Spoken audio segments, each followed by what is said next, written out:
朋友们，最近美股这出戏简直比影院里的悬疑片还刺激，我后台消息都快被问爆了，10个人里有8个都在说，老冯，美联储是不是要放水了？美股能不能冲？没错，就是美联储3把手。纽约联储主席威廉姆斯上周直接在华尔街的闭门会上放歌，当着一堆投行大佬的面说，你们看，劳动力市场明显降温了，最近这段时间还有进一步降息的空间。这话一出口，市场立马炸锅。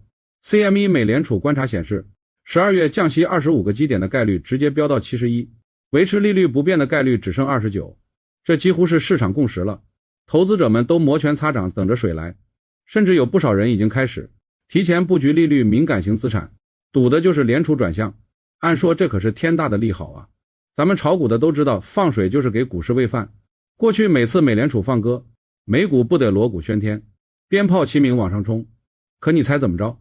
标普500早盘一开盘就往上猛拉，直接冲到6660点，离前期高点6680点就差20个点，眼看就要破纪录创新高。当时我身边好几个做短线的朋友都喊赶紧追，要破7000了。结果呢，午后1点半不知道哪来的大资金突然砸盘，银行股科技股一起跳水，标普500从6660点直接跌到6580点，尾盘才勉强拉回来一点，收涨 0.98 报6602点。纳斯达克更邪门，早盘涨了1.2，看着势头比谁都猛，结果跳水比谁都快，最后就剩 0.3 的涨幅。最惨的是那些跟着降息预期炒起来的银行股，比如摩根大通早盘涨 2.1， 午后直接跌到1.2，全天振幅超3，把早上追高的散户套得明明白白。我看有散户在论坛里说一天就亏了半年工资，真心疼。这时候问题就来了，兄弟们必须想明白，降息预期一高，美股就真的能大涨吗？我跟大家说句掏心窝子的话，这事儿我有发言权。过去10年我完整经历过5次降息周期，从2014年那波到2020年疫情后的放水，每次都亲身参与了。这里面确实有3次美股涨得很凶，比如2019年那波，美联储降了3次息，标普500直接涨了23，我当时持有的微软股票也跟着赚了不少。但也有2次明明降息预期拉满，美股反而跌得惨不忍睹。最典型的就是2007年次贷危机前，美联储刚开始放歌降息，股市就开启了熊市，一年跌了40。那这2种情况的差别到底在哪儿？说白了，根本不是看有没有降息这个动作，而是看降息能不能戳中市场的痒处，也就是钱能不能真进股市，企业能不能真赚钱。要是戳不中这个痒处，再高的降息预期都是镜中花水中月。今天我要给大家讲的这3把尺，就是那些年亲身经历总结出来的门道，专门量这个痒处到底在不在，比那些机构写的几十页报告管用多了，保证兄弟们听完就能用。好，咱先上第1把尺，流动性传导尺。说白了就是美联储喊着要放水，但这水到底能不能流进股市的菜地里，这是我盯了10年的门道，光喊口号没用，得看真金白银往不往里头跑。咋看？就看俩数，特简单，美联储的逆回购规模和标普500的融资余额。先解释下逆回购规模，说白了就是银行和机构手里的闲钱，暂时没地方投，就先存到美联储吃点利息。现在这数有多少？ 1.2 万亿美元。啥概念？10年前那波大牛市启动前，这数早跌到3000亿以下了，说明闲钱全涌进市场炒股了。再看现在 1.2 万亿闲钱，宁愿躺美联储吃利息，也不进股市，为啥？机构精着呢，心里没底趴，进去就成接盘侠。再看融资余额，就是大家加杠杆炒股的钱，虽然比上月涨了8，但跟2021年牛市时比还低30，这就很明显了，散户在往前冲，但真正的主力资金在旁边观望，没敢大举进场。这事儿特好理解，就像家里浇花，你喊着要浇水喽，结果水管子没对准花盆，水全流院子里了，花根还是干的。现在美股就是这情况，降息预期喊得震天响，但真金白银没进来，靠散户撑起来的涨势就是虚胖，稍微一砸就破。接着上第2把尺，盈利弹性尺。炒股炒到最后，拼的还是公司能不能赚钱，这才是根儿。没有盈利撑着的上涨，就像没打地基的房子，看着花哨风一吹就倒。我之前统计过5次降息周期，凡是涨得好的，都是公司赚钱速度跟得上股价涨幅，跌得惨的全是股价涨上天了，公司却没赚着钱。那现在美股公司赚不赚钱？说出来有点扎心，3季度标普500里快60%，公司58%，赚钱速度比去年慢了。科技股里也就苹果、微软这俩顶流能靠真本事涨业绩，剩下的要么靠裁员省着花凑数，要么靠汇率波动捡点小便宜，真正靠卖产品，拓业务涨收入的没几家。我前2天跟做外贸的老伙计聊天，他们天天对接美国零售商，说那边仓库堆得满满当当，库存还在历史高位，4季度订单量比去年少了15%，说白了就是货卖不动了。这就像你开餐馆，就算房东给你降房租、降息、降融资成本，但街上没人来吃饭，你敢随便加桌子扩店吗？没订单支撑，再便宜的钱也不敢乱投啊，盈利自然上不去。所以这逻辑很顺，降息能降融资成本，但降不了没人买货的问题，公司赚不到更多钱，股价光靠预期撑着能撑多久？用脚趾头想都知道不长久。第3把尺也是最关键的估值安全尺，我常跟兄弟们说，估值就像弹簧，压得越狠弹得越高，拉得太长就容易断。这把尺就是帮你看现在这弹簧拉到啥位置了。咋看？2指标，标普500的动态市盈率和喜乐市盈率。现在标普500动态市盈率22倍，比过去10年平均水平高了28。喜乐市盈率就是把周期拉长了算的市盈率，31倍，比1929年大萧条前还高10，也就比2000年互联网泡沫、2021年疫情后的高点低一点。可能有兄弟说现在利率低估值高正常，这话我信，但得有谱啊。我粗略算过，就算12月真降息25个基点，按现在公司赚钱的速度倒推，合理估值也就19倍左右。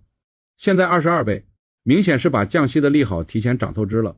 这事儿特好累，比一款手机平时卖5000块，销售跟你说下周可能降500，结果现在直接涨到5500让你先买，你觉得划算不？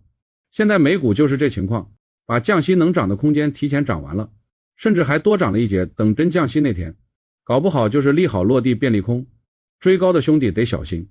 讲到这儿，兄弟们心里应该有数了，现在的降息预期就像墙上画的饼，看着香却吃不到嘴里。那问题来了，未来美股会咋走？现在是低价吗？能不能逢低买？咱结合这3把尺捋得明明白白。先给个准话，短期看美股大概率是震荡磨顶，不会大跌也涨不动。为啥？